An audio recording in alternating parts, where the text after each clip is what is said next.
I'm Kate. I'm a former realtor.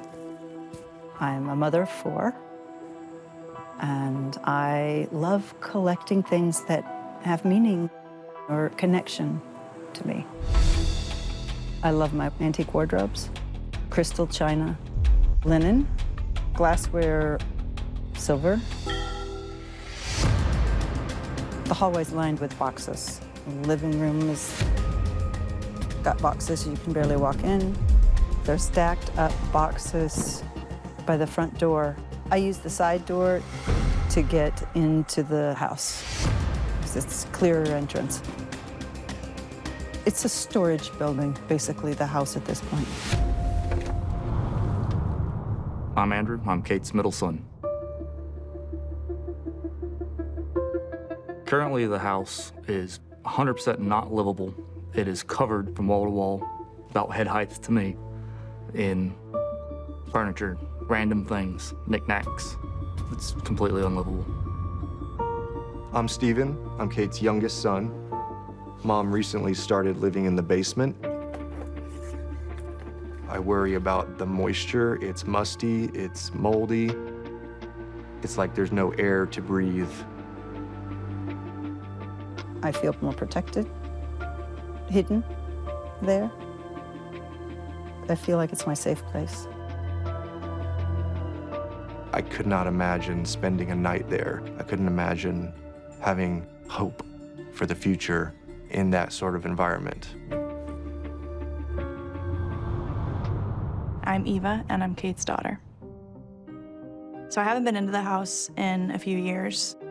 Last time I came into town, I drove up to the driveway, and I noticed that there were things piled up out to basically right to the brim of the driveway. And so that was immediately alarming.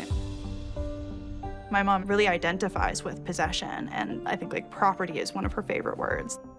It gives her some feeling of status and worth to be able to have things.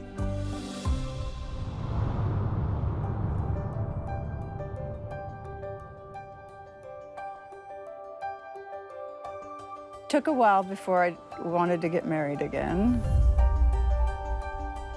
But he was such a gentleman, patient, and he was easy to fall in love with. Herb was a chemical engineer. He was very meticulous, and when they met, he had this very minimal house that had nothing in it. And so the two of them together were like total opposites. Herb was incredibly supportive. All he wanted was her to be happy. We appreciated him for that, but at the same time, he wasn't able to say no to new things being brought into the house and the effect that it would have over time.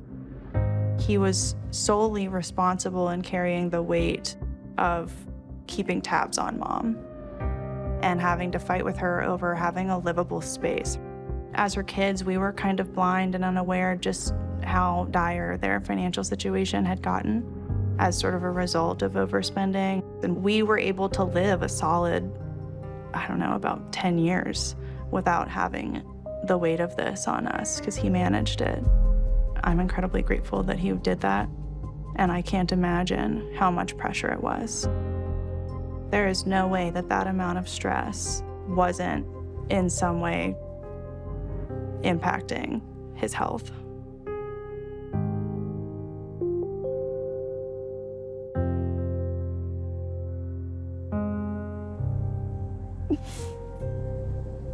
This is the love of my life.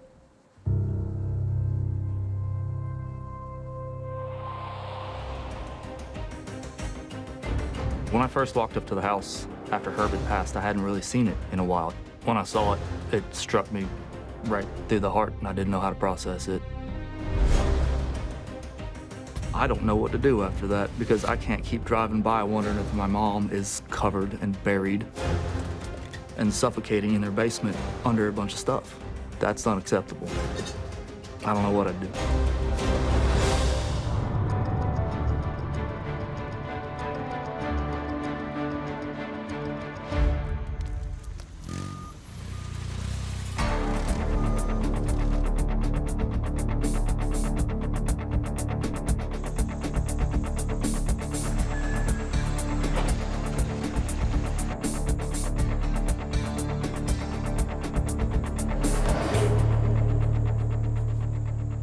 Good morning, everyone.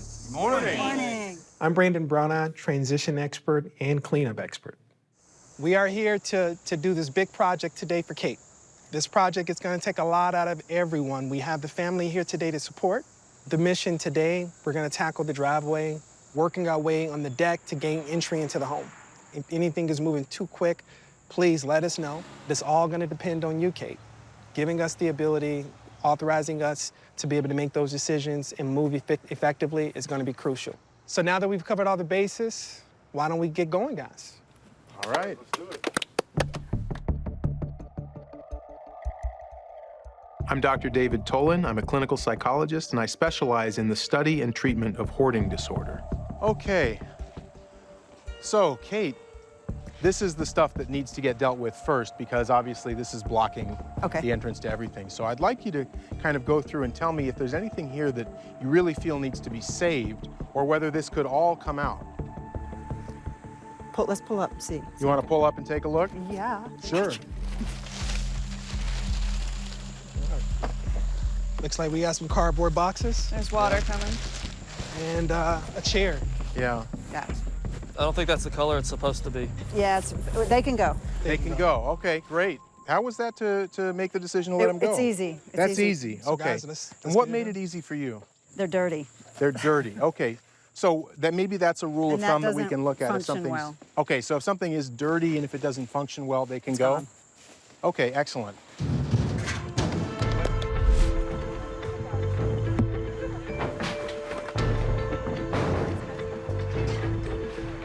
I think it's old and gone.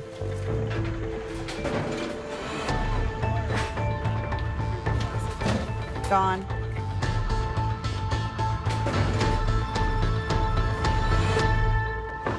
So Kate, this is a piece that you had said you wanted to look at before we make a decision about it. So now that we've gotten to it and you have a chance to see it, what do you think about it? We find this massive cabinet.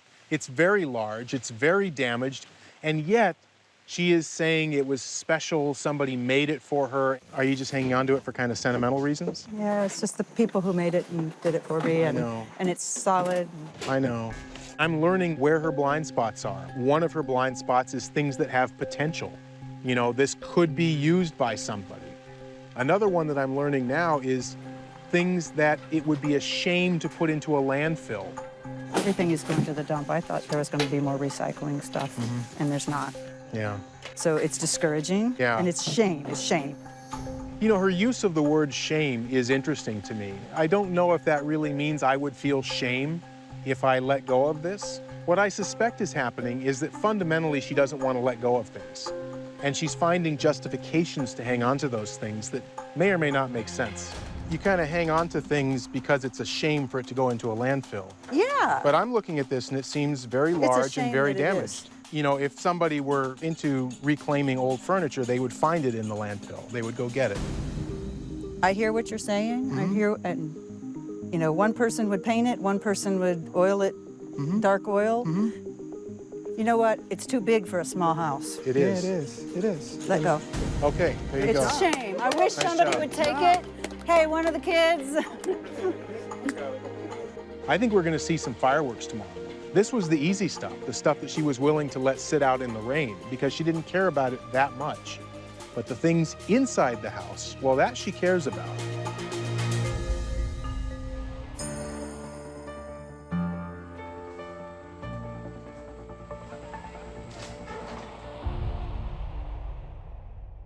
Today we have a new mission. It's to tackle the inside of the home. Finish up the bedrooms, get the kitchen going, get the dining room complete. We had a good start yesterday, as you can see.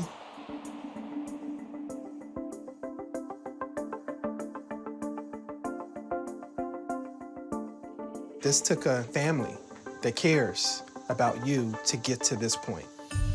Well, you know, I'm really curious, Kate, to get a sense of how you feel when you look around this space now. It does feel good, and to have so much support and family and people coming from different places, I get tingles because there's a lot of great energy and love. Absolutely. Well, your family's here because they love you and they want to support you. Now, as I think about today, we're going to get into a couple of rooms that I think might be even more meaningful to you. How about when we get into the bedroom? What's going to happen there? I haven't been in that in a long time. That has been kind of the center of your avoidance, I think, hasn't it? I mean, you've just shut that off. It's too hard, yeah. So, in the spirit of what we've been talking about, right, today we're not going to avoid. Yeah. Today we're going to approach. And that's going to stir up some feelings for you, and that's okay. You know, that's perfectly normal.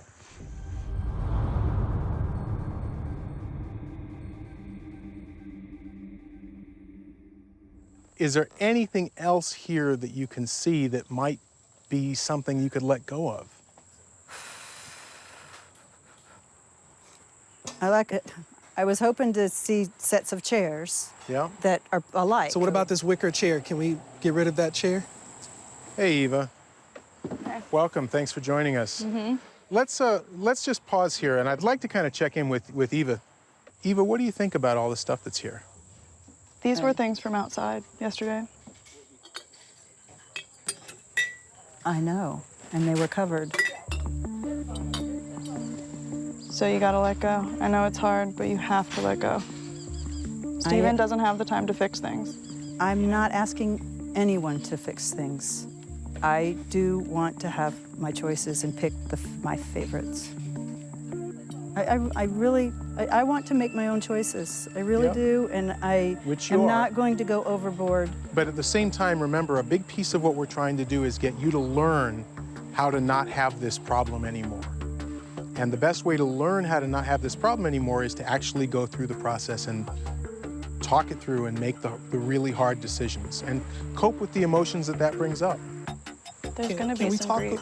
Can we talk a little bit about these doors, that window? How does that play a role with reconstructing things here? What do we need to build out of that? We're not building homes. If you We're not could building show houses. me something in this house that you have had repaired, We had things repaired constantly. We're talking about can you find in the something house. around you that's been repaired? You know what?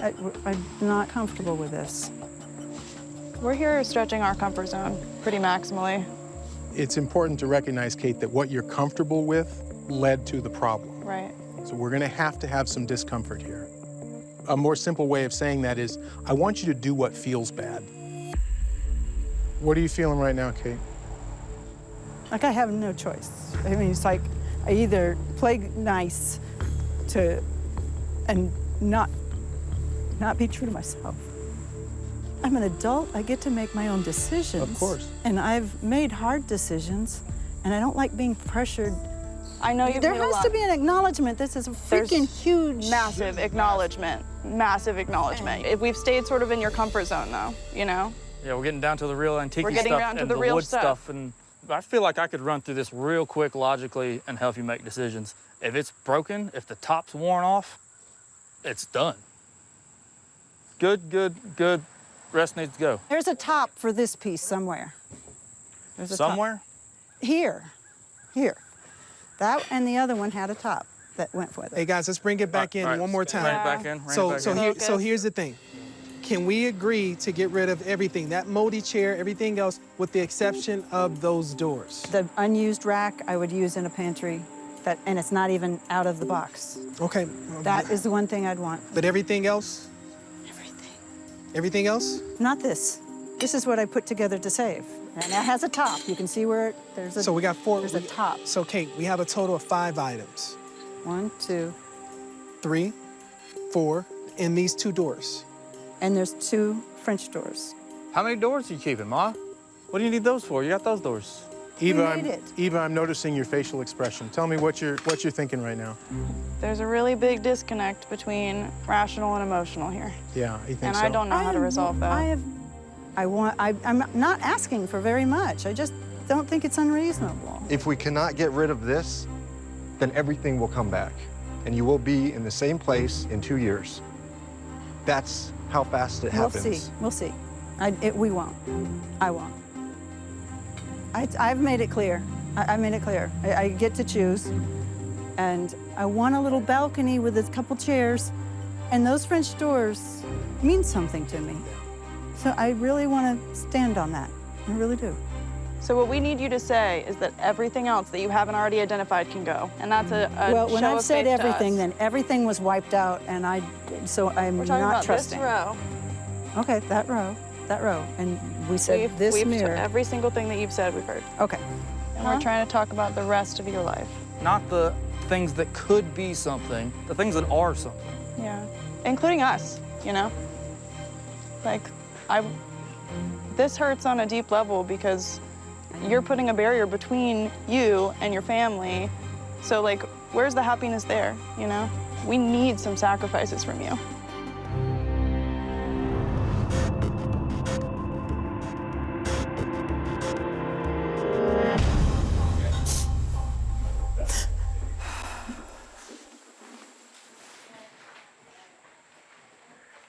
Kate. So what's going on? It's just hard. Yeah. So what are you responding to right now? The pressure. It feels like people are pressuring you. And they are a bit. Oh, it just hits some buttons. Yes, yes, it will hit buttons. And to some extent, we need to hit those buttons. And I'm glad that you're not avoiding. You know, I'm glad that you're willing to experience these emotions and go through this process because we are trying to be different, you know, and that hurts sometimes. Can you feel from your family that all that challenging is coming from a place of love? Yes, Yeah, they really care about you, and I think they're really worried about you. They're really worried that you're not functioning well. I worry about you too. You know, I worry about the condition that this home was in, and I worry about you doing it again. It feels like poking, but I know they can see it from a different perspective. Yeah. I have enough. Mm-hmm. I have sufficient. Yeah, you do have enough. And I am so grateful for this opportunity, and I'm trying to not stop the progress. There's something there that I gotta work on. What do you think it is? Just the angst with my daughter. It's really hard. The two of you are just at odds. I get a sense she's really concerned. She is. I mean, and that comes from love. But I know she doesn't like seeing you live like this, and it really bugs her.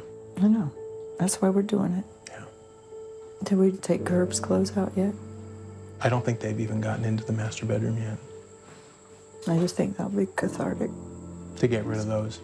Yeah. It's hard to let go. And I guess in some ways you never really do let go. What would help you right now? What do you feel like you need to... I'm just gonna wash my face with cold water and start again. Okay. Sounds good. All right. The fact that Kate is willing to talk about how she's feeling, talk about why she's feeling that way, and think about things hopefully in a different way strikes me as a good sign. It's awful. I think I just have to feel it and go through it. I think that we're opening something up in Kate. There is insight there. Now she understands that her behavior has become a problem, and it is a serious problem.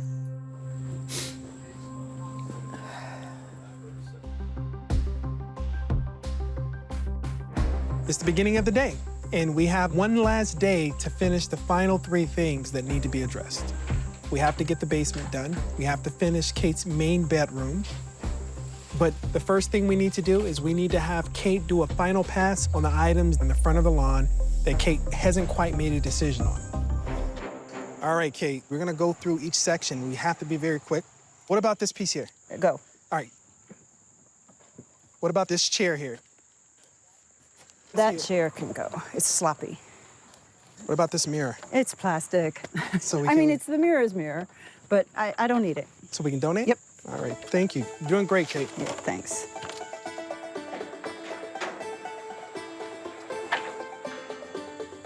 It's garbage. Okay. Great. I'm ready to go. I think I have enough mirrors. I can let go of a project. Great. All right. Today I can see some real changes in Kate.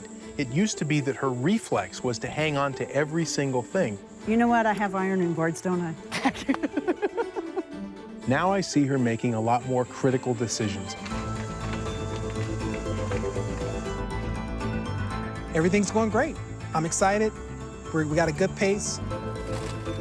Andrew and Steven are working their way through the garage, working their way through the double doors to gain access into the basement. Ivana and Caitlin are working in Kate's main bedroom so that we can bring items to Kate, who's located underneath the tent. Well, table ain't got no legs. Gone.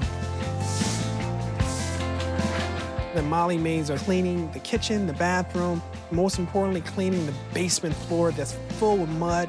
We're down to the final touches.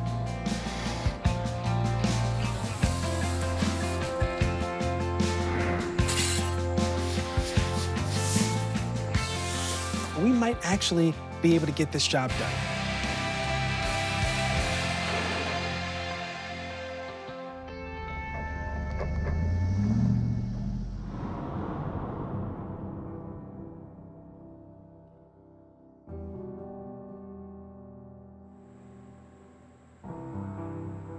Oh my gosh, it's so big.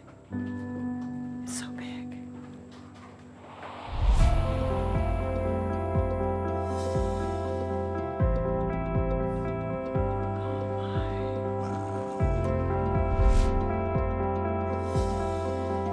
Just walking into feeling space. The dining room, living room, it's just so much bigger than I remember. Guys, this is gorgeous. Thank you.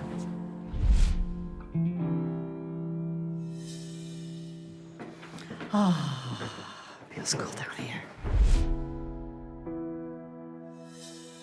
Kate, out of the entire process, the biggest challenge was down here. It was really, really dense. But it was all trash. It all had been ruined because there was so much of it. I remember when you and I first came down to this room, we had to practice gymnastics just to get I twirled into down. the room. You also slept down here. In fact, this was actually your sleeping area. So how do you feel about what you see now? Space. I am going to sleep so much better knowing that she is sleeping better and not in that dingy old basement anymore. Oh, Here we are. This is an area for family. it's beautiful. It's not often that we're able to do an entire house. We did the entire house. Lucky girl. You are very lucky. And that's It's it. because of these guys. You've got a really nice family here. This is a family with a lot of love who all came together to help you. And I think that the state of this house is a clear testament to their love for you and their willingness to support you. I think a lot of the success of this cleanup can be attributed to the solid family relationships that Kate has. They're smart enough to see what's going on and insightful enough to recognize what the problem is. And they're also big-hearted and loving enough to want to do something about it. I think this is the part where Brandon and I leave you, and we leave you to enjoy the home. So it's been a pleasure to work with all of you. Thank you. It truly has been. I see the future as surprising my kids. That's my goal, is to have them shocked at what this has done for me and projecting the future. I'm going to surprise my family. I can do better.